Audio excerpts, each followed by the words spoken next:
प्रतिरोधकता, जिसको हम स्पेसिफिक रेजिस्टेंस या रेजिस्टिविटी भी कहते हैं, उसके बारे में बात करेंगे। हम जानते हैं कि कोई भी जो चालक होता है, कंडक्टर होता है, उसका जो रेजिस्टेंस होता है, प्रतिरोध होता है, वो चार बातों पर निर्भर करता है।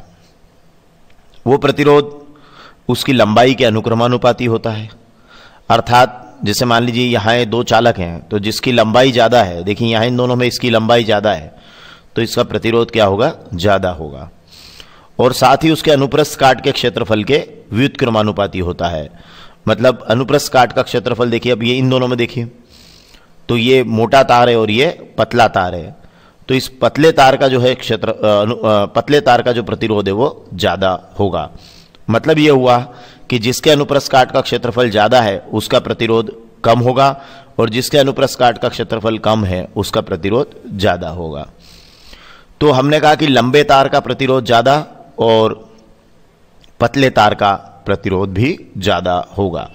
तो यहाँ R समानुपाती L है, मतलब लंबे तार का प्रतिरोध ज़्यादा है, और R समानुपाती 1/A है, R समानुपाती 1/A है।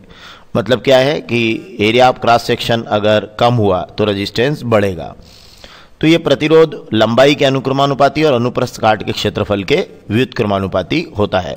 साथ ही प्रतिरोध दो अन्य बातों पर भी निर्भर करता है कि ये जो पदार्थ है इनकी प्रकृति क्या है, और ताप पर भी ये निर्भर करता है। चालक का प्रतिरोध मतलब ताप बढ़ाने पर प्रतिरोध बढ़ता है, और साथ ही नेचर कि वो कितनी जल्दी उसका इलेक्ट्रॉन्स का जो व्यवहार है या इलेक्ट्रॉन्स की जो गति है वो किस ढंग से है, इस पर डिपेंड करता है।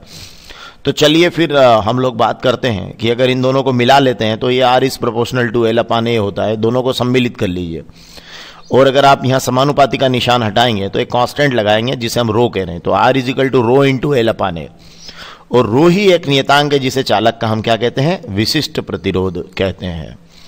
अब एक्चुअली विशिष्ट प्रतिरोध शब्द की जरूरत क्यों पड़ी, तो देखिए यहाँ हमें दिखाई दे रहा है कि ये लंबाई और अनुप्रस्थ काट के क्षेत्रफल पर निर्भर कर रहा है। तो डेफिनेटली ये फिजिकल स्टेट अगर कम ज़्यादा हुई तो हम ये नहीं बता पाएंगे कि कौन से मटेरियल से रेजिस्टेंस ज़्यादा निकलता है और कौन से मटेरियल से कम निकलता है। तो फिर हमें क्या करना पड़ेगा कि लंबाई और अनुप्रस्थ काट के क्षेत्रफल को समान रखते हुए दोनों को हम समान कर लें। मतलब अगर आप कंपेयर कर रहे हैं तो फिर क्या करें कि लंबाई को इकाई कर लें और अनुप्रस्थ काट के क्षेत्रफल को भी इकाई कर लें। मतलब इन दोनों को एक एक कर दीजिए आप, तो फिर ये गणना से बाहर हो जाएंगे। जब ये गणना से बाहर हो जाएंगे तो फिर केवल दो चीज बचेगी, एक पदार्थ की प्रकृति और ताप।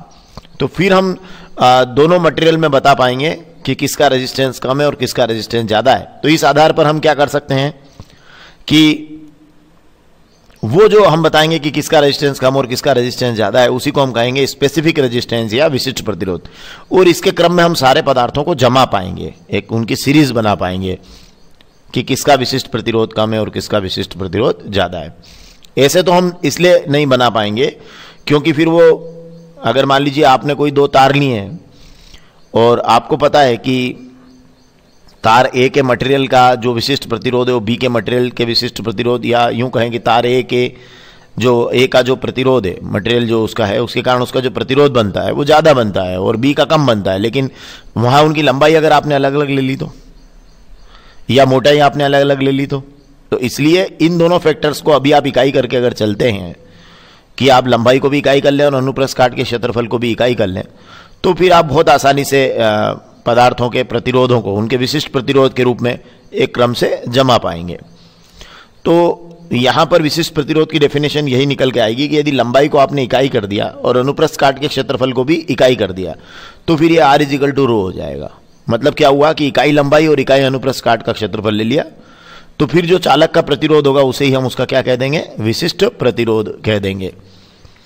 तो यहां से डेफिनेशन आई कि यदि इकाई लंबाई और इकाई अनुप्रस्थ काट के क्षेत्रफल वाले चालक के प्रतिरोध को ही उसका विशिष्ट प्रतिरोध या स्पेसिफिक रेजिस्टेंस कहते हैं। और ये प्रतिरोध जो है, जो स्पेसिफिक रेजिस्टेंस है, ये केवल दो बातों के ऊपर डिपेंड करेगा, वो पदार्थ की प्रकृति और ताप पर।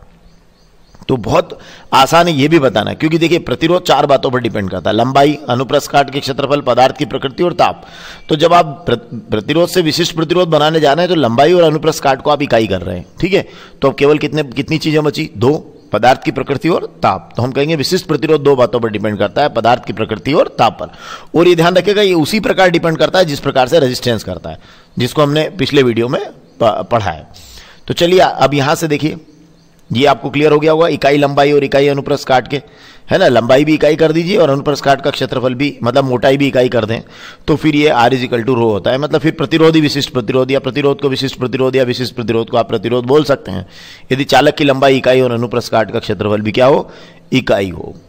तो फिर ये अब यहां से अगर आप ρ निकालेंगे तो ये क्रॉस मल्टीप्लाई कर दीजिए तो ये R/L हो जाएगा। अगर आप SI मात्रक लेना चाह रहे हैं तो देखिए R का जो प्रतिरोध है उसका SI मात्रक ओम होता है, ए एरिया है तो इसका मीटर स्क्वायर हो गया, और अपान L इसका मीटर हो गया, तो ये हो गया ओम मीटर। तो ओम मीटर जो है, क्योंकि ये मीटर से मीटर का स्क्वायर एक बार कैंसिल होगा, 1 मीटर बार, तो ओम मीटर हो जाएगा।